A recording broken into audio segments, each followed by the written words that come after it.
السلام علیکم ورحمۃ اللہ وبرکاتہ۔ الحمد للہ رب العالمین والصلاة والسلام علی اشرف الانبیاء والمرسلین نبینا محمد وآلہ وصحبہ اجمعین۔ معزز مشاہدین کرام، ہم آج جس ٹاپک پہ گفتگو کریں گے وہ ہے قرض۔ قرض کیا ہے اور قرض جب آدمی لیتا ہے تو کب لے اور کب اس کو واپس کرے۔ تو قرض کی تعریف یہ ہے، قرض کا لغوی معنی کاٹنے کے ہیں۔ شرعاً کسی کو فائدہ حاصل کرنے کے لیے مال دینا، مثلا ایک ضرورت مند کہتا ہے کہ مجھے اتنے مال یا جانور اتنی مدت کے لیے بطور قرض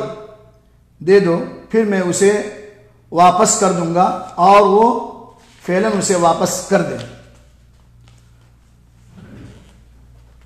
قرض کا حکم کیا ہے؟ قرض دینے والے پر قرض دینا مستحب ہے، اس لیے کہ اللہ رب العالمین کا ارشاد، اللہ نے فرمایا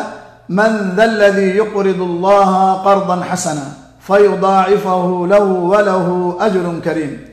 سورہ حدید میں اللہ نے فرمایا کون ہے جو اللہ کو اچھا قرض دے اور اللہ اس کے لیے اسے ثواب میں بڑھائے اور اس کے لیے اچھا اجر ہو۔ قرض آدمی بحالت مجبوری میں لیتا ہے تاکہ اس کے پاس کچھ ضروریات اور کچھ مصائب یا کچھ مشکلات ہوتی ہیں جس کو حل کرنے کے لیے ہمیں ایک دوسرے کا خیال رکھنا چاہیے، اپنے مومن بھائی کا۔ اسی لیے اللہ کے رسول اللہ صلی اللہ علیہ وسلم نے ارشاد فرمایا من نفس عن اخیہ کربۃ من کرب الدنیا نفس اللہ عنہ کربۃ من کرب یوم القیامہ۔ صحیح مسلم۔ جو شخص اپنے بھائی سے دنیا کا غم و تکلیف دور کرتا ہے، اللہ رب العالمین قیامت کے روز اس کے غم اور تکلیف کو دور کر دیں گے۔ حقیقتاً جب آدمی پریشان ہوتا ہے، اسے کوئی کام نکالنا ہوتا ہے، تو بحالت مجبوری اپنے کسی جاننے والے یا اپنے کسی خاص دوست کے ساتھ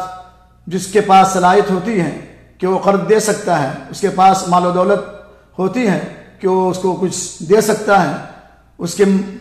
جو مسائل ہیں اس میں اس کا سہارا بن سکتا ہے، تو وہ اس سے بطور قرض کچھ چیز کو لیتا ہے، تو اس شخص پر لازم ہے کہ اپنے مومن بھائی کی مدد کرے اور اس کی دنیاوی تکلیف کو اس سے دور کرے۔ قرض لینے والے کے لیے قرض لینا جائز اور مباح ہے، اس میں کوئی حرج نہیں ہے، اس لیے کہ رسول اللہ صلی اللہ علیہ وسلم نے ایک اونٹ قرض کے طور پر لیا تھا اور اس سے بہتر کی ادائیگی کی تھی، اور آپ نے فرمایا ان من خیر الناس احسنهم قضاء، صحیح بخاری، کہ اچھا انسان وہ ہے جو اچھے طریقے پر ادائیگی کرے، یعنی جب کسی سے قرض لے اپنے کام کو اچھی طریقے سے نکال لے اور جب ادائیگی کے وقت اچھی طریقے سے دیتا ہے۔ لیکن آج جو ماحول ہے، جس ماحول میں ہم لوگ اور آپ جی رہے ہیں، اس میں ایک شخص دوسرے شخص سے قرض لیتا ہے، لیکن وہ اس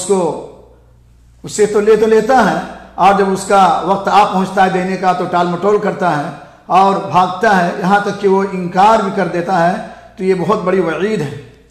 اسلام میں قرض کا معاملہ بہت سنگین اور اہمیت والا ہے۔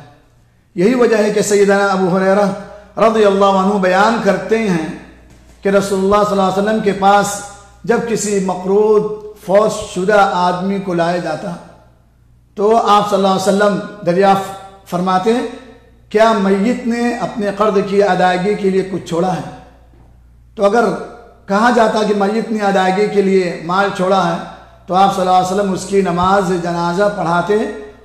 ورنہ آپ فرماتے تم خود ہی اپنے ساتھی کا جنازہ ادا کر لو، متفق علیہ۔ اسی لیے قرض کی ادائیگی پر توجہ نہ دینے والے، نہ ہی قرض خواہوں کا خیال کرنے والے، اپنے پروردگار اللہ رب العالمین سے ڈرنا چاہیے، اور سب لوگوں کو ان کے حقوق پہنچانے کی تگ و دو کرنا چاہیے کہ جلد سے جلد اپنے قرض کو اتار دیا جائے اور اپنے قرض کو دے دیا جائے۔ صحیح مسلم میں عبداللہ ابن عمر رضی اللہ تعالیٰ عنہما کہتے ہیں کہ رسول اللہ صلی اللہ علیہ وسلم نے فرمایا شہید کا ہر گناہ معاف کر دیا جاتا ہے لیکن قرض معاف نہیں کیا جاتا۔ لہذا اگر آپ قرض چکانے کی حیثیت میں ہوں تو آپ کے ذمے جو کچھ بھی ہے اس کی فی الفور ادائیگی کر دیں اور لوگوں کو ان کی رقوم واپس کر دیں، لوٹا دینا چاہیے فوراً۔ اپنے ذمے قرض ادا کر دیں، کسی کا بقایا رہتے ہوئے اس دنیا سے نہ جائیں، لوگوں کا مال واپس کرتے ہوئے ٹال مٹول سے بچیں، ادائیگی کی استطاعت رکھتے ہوئے تو وقت ہاتھ سے نکلنے سے پہلے قرض واپس کر دیں۔ بعض لوگ استطاعت ہے لیکن نہیں دیتے رہتے ہیں، ٹال مٹول کرتے رہتے ہیں، راستہ بدلتے رہتے ہیں، ان کو دیکھتے ہیں تو بھاگ جاتے ہیں، دروازہ بند کر لیتے ہیں، راستہ چینج کر دیتے ہیں۔ کہ ایک مومن کی شان نہیں ہے کہ کوئی اس کا ساتھ بھی دے پریشانی کے عالم میں اس کا کوئی ساتھ بھی دیتا ہے، پھر یہ شخص جو ہے جب وقت آتا ہے اور پیسہ ہوتے ہوئے بھی اسے واپس نہیں کرتا ہے، لوٹانے میں ٹال مٹول سے کام لیتا ہے۔ کیونکہ روز قیامت لوگوں کے حقوق کا تصفیہ نیکیوں اور گناہوں کے تبادلے سے ہوگا۔ رسول اللہ صلی اللہ علیہ وسلم کا فرمان ہے، جس کسی نے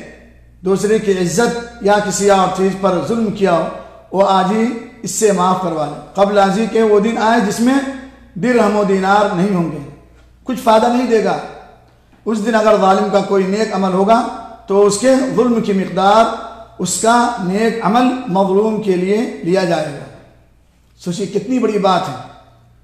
اس کی نیکیاں نہ ہوئی تو مظلوم کے گناہ ظالم کے کھاتے میں ڈال دی جائیں گے۔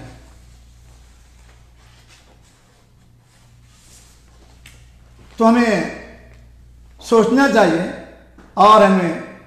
پوری کوشش کرنا چاہیے کہ قرض کو جلد سے جلد ادا کر دیا جائے اور اسے نہ روکا جائے۔ جو لوگ ٹال مٹول کرتے ہیں اور سستی سے کام لیتے ہیں تو انہیں معلوم ہونا چاہیے کہ روز قیامت کے خطرات میں اپنے آپ کو جھونک رہے ہیں۔ جیسا کہ سنن نسائی میں محمد بن جحش رضی اللہ تعالیٰ عنہ سے حسن سند کے ساتھ مروی ہے کہ فرماتے ہیں کہ ہم رسول اللہ صلی اللہ علیہ وسلم کے پاس بیٹھے تھے کہ آپ نے اپنا سر آسمان کی طرف اٹھایا، پھر اپنی ہتھیلی اپنی پیشانی پر رکھی اور فرمایا سبحان اللہ، کس قدر سخت حکم نازل ہوا ہے۔ اس پر صحابہ گھبرا گئے لیکن خاموش رہے۔ اگلے دن میں نے پوچھا اے اللہ کے رسول، وہ نازل ہونے والا سخت حکم کیا تھا؟ آپ نے فرمایا اس ذات کی قسم جس کے ہاتھ میں میری جان، اگر کوئی آدمی اللہ تعالیٰ کے راستے میں شہید کیا جائے، پھر اسے زندہ کیا جائے، پھر شہید کیا جائے، پھر زندہ کیا جائے، پھر شہید کیا جائے اور اس کے ذمے قرض واجب الادا ہو تو وہ جنت میں داخل نہیں ہوگا حتیٰ کہ اس کے ذمے واجب الادا قرض اس کی طرف سے ادا کر دیا جائے۔ تو اس سنگینیت کو ہم دیکھیں اور جانیں اور اہمیت کو، تاکہ ہم اس میں ٹال مٹول سے کام نہ لیں، اس لیے کہ ایک شخص کا حق بن جاتا ہے